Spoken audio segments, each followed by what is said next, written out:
Hello class, we're looking at the Parliament limits the English monarchy this week. This is chapter 21, section 5, not section 4, to be clear. Our objectives. We are going to be looking at identifying conflicts between English rulers and Parliament. Parliament is the English government, so there is a separate system for government and the king, okay? And there's going to be conflict between those two. 2, explain causes and results of the English Civil War. So we're going to have another war happening in this chapter, but this time it's just one country, it's with England. 3rd, describe the Restoration and Glorious Revolution. And 4th, explain changes under William and Mary. So at the end of the chapter, we're going to see a shift in the English monarchy. Just to be clear about what a parliamentary system is, it's a government system that has sort of a democratic idea. What that means is that in England, no king or queen can have absolute power. So there's not absolutism in England. And the reason is there's a governing body of people who represent the people who can sort of check the king. That's important to know when we go on with this chapter.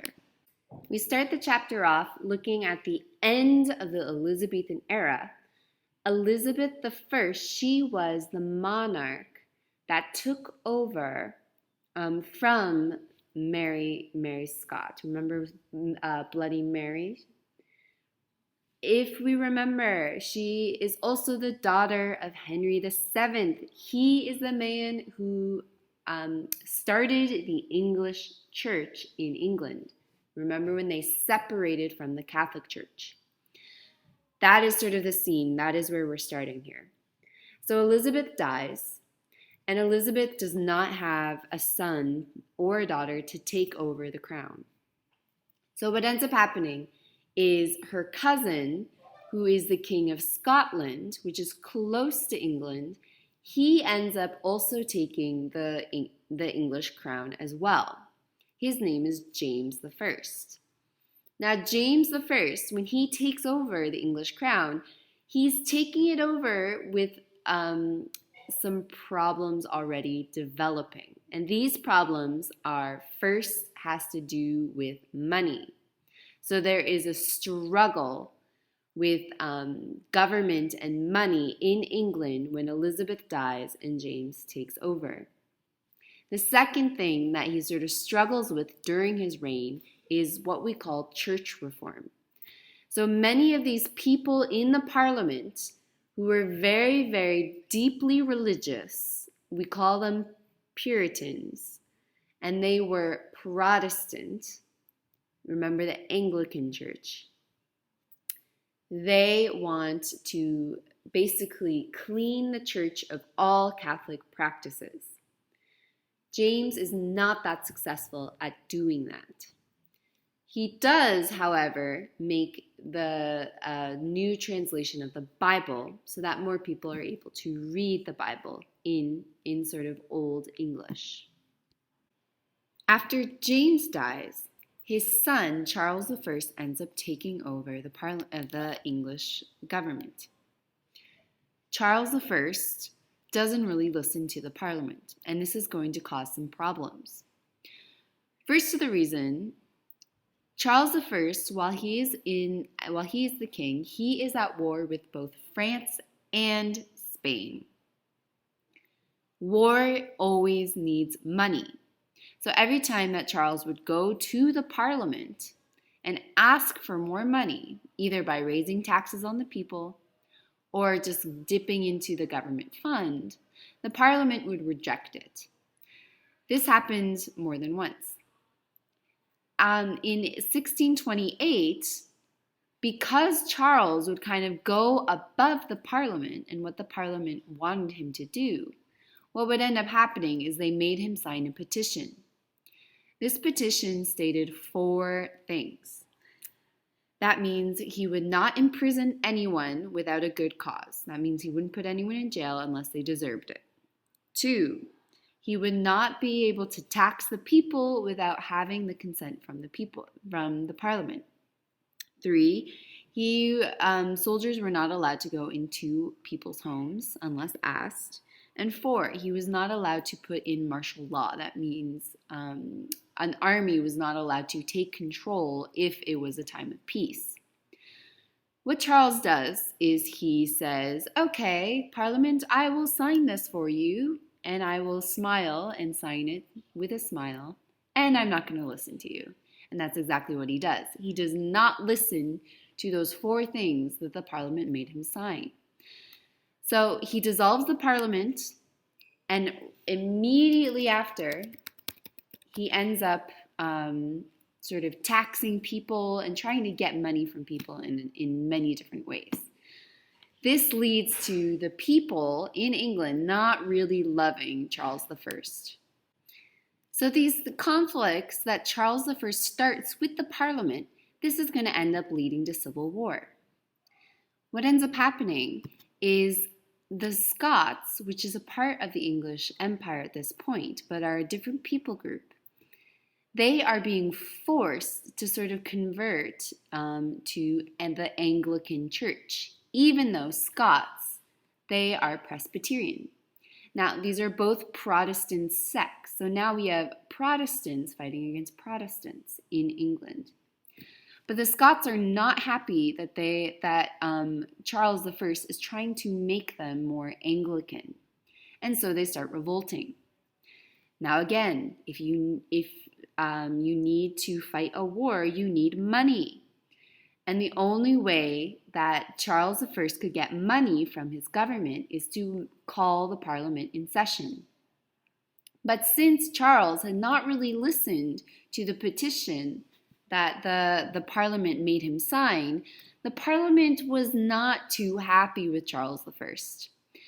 And so what they end up doing is in 1641, they end up passing a law that will limit the king's power. This results in another sort of civil war where Charles I goes up north of England, where many of the people are committed to him and want him to be king. And people in the south are for the Parliament and the Puritans, people who are in the Parliament. Now, to be clear, the people in the north are called the Cavaliers. That is because they sort of have their hair that goes down past their ears here.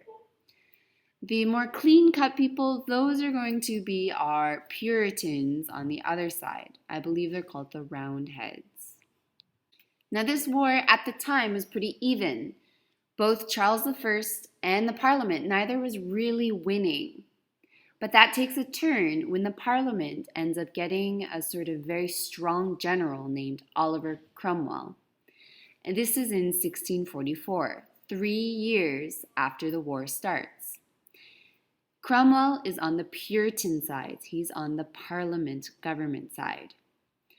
After they sort of hire Oliver Cromwell, he is able to defeat Charles I. What ends up happening to Charles I, he is actually put on trial. He is accused of treason. That means going against the Parliament and the government of England. And he is killed.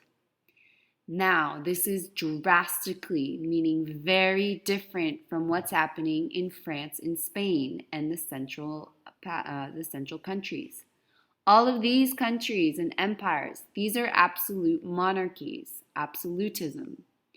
What is demonstrated here during the English Civil War is because England had a system of representatives from the people, that there was no way that an absolute king could come into power. Our example being Charles I tried to take control and he ended up being killed. After Charles I is killed, we have that general, Oliver Cromwell, he ends up taking over. Now, Cromwell had some very good ideas at first. He was actually trying to establish a republic, which means that the people had some sort of representation. But He even drafts the first constitution that is sort of a document of people's rights. What he does with that constitution, he ends up ripping it up. And what he ends up doing instead, he becomes a military dictator. A military dictator, almost like an absolute monarch. He ends up suppressing the rebellion in Ireland, which was the whole reason that all of this war started in the first place. He suppresses it. He does not listen well to the Irish, and he allows more English to move into Ireland's lands.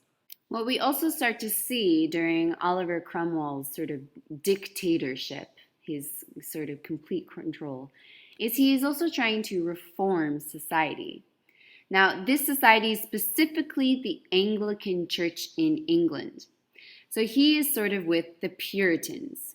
We call the Puritans, they sort of have a pure idea of what the Anglican Church should look like. The Puritans did not believe in dancing. They did not believe in music. They believed that those things were sinful. So during Oliver Cromwell's reign, we sort of see a lot of the Puritans are sort of abolishing or saying you are not allowed to do certain activities.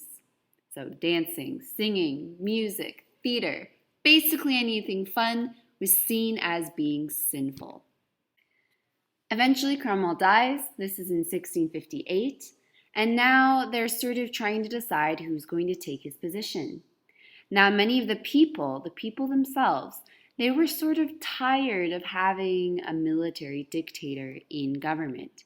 And so they actually bring back the monarchy. So Oliver Cromwell gets rid of the monarchy after Charles I. Now the people themselves want the monarch back. And that is how Charles II, this is the oldest son of Charles I, who was killed. He ends up coming back into power.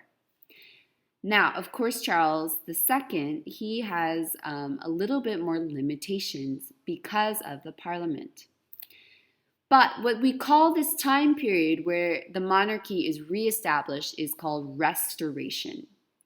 And that is sort of the return of the monarchy in England. During Charles II's reign, we have a very important document coming out. It's called habeas corpus. Now, habeas corpus is basically that any prisoner who is charged with a crime has a right to a trial. They are allowed to come before a judge and sort of plead their case. They cannot be killed without being able to have their trial. This is a very important document at the time. This is the first empire where you really hear of someone actually able to speak on their behalf. That is sort of the most important thing to note during Charles II's reign. Now again, Charles II, he is Protestant, but he does not have a son. This seems to happen a lot in English history. So what ends up happening is the next person in line, his name is James II. But the difference is James II is Catholic. A Catholic king ruling a Protestant nation. What he ends up doing is when James II gets into power, he immediately starts replacing a lot of people in the government to be Catholic. This sort of makes everyone in England panic. They're worried that now England is going to turn back into a Catholic nation. So what ends up happening is one of the oldest daughters of James II is Protestant. Her name is Mary. She is married to William the Orange, who is also a Protestant king from the Netherlands. England are pleading Mary and William from the Netherlands to come and save England from the Catholics. And that's exactly what William does. So William goes to England, and they call this the Glorious Revolution.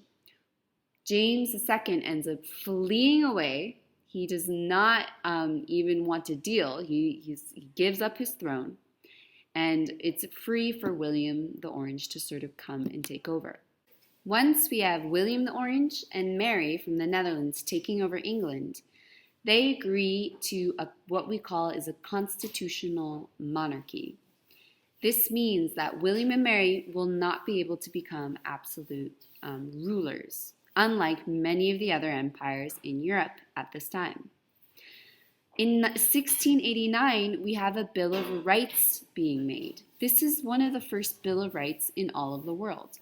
Now, a Bill of Rights is basically a list of rights for the people, which means that no king, no ruler, no government can take those rights away. This, again, is setting limits to the monarchy. So my one question for you, I want you to compare how is the English monarchy different from the other monarchies we've studied so far. So you're comparing England to France, Spain, and the central monarchies, okay? That is your one question.